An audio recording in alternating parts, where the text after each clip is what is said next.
Deanna Ball, Director of Academic Design for 912 Science. Steve Kermode, Director of Academic Design for Middle School Science. Amanda Magora, Director of K-5 Academic Design for Science.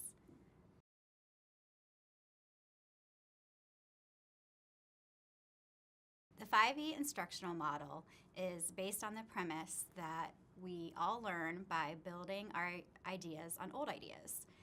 It's grounded in research and is designed to make sure that students have a chance to work with content and also apply content to new experiences.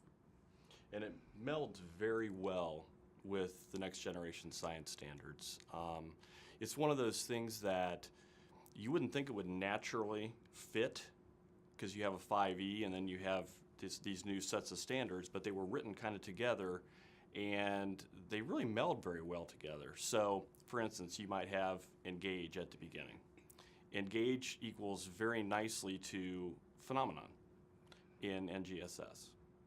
So there are nice correlations to be drawn between each of the 5Es and some of the basic tenets of the next generation science standards. Teachers are generally very familiar with the 5E and how that works.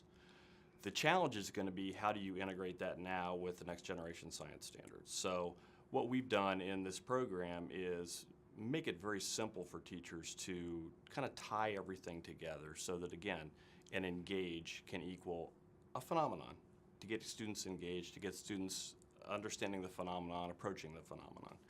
Our materials will highlight where the E's exist.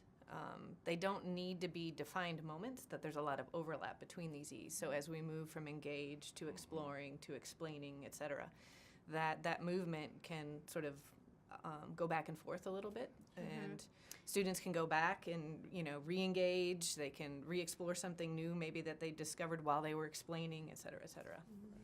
Yeah, we like to use the term spiral a lot in teaching, and it's very much more of a spiral and more of a circle approach instead of a linear approach.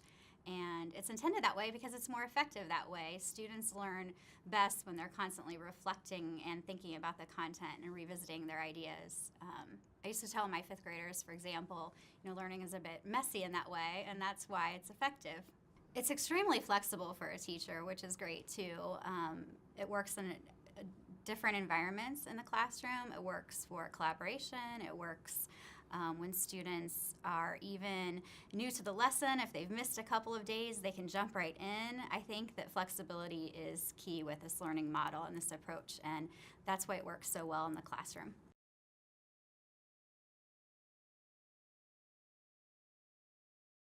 I think in particular the explore stage of the 5Es promotes that common understanding of some material that they've all worked on in a very collaborative, hands-on way in the classroom. And it's something they can continue to come back to as that common and shared understanding to connect to other concepts and ideas and to bounce around what they're thinking with each other. Yeah, to build on that, it's really handy for the teacher too because it provides checkpoints.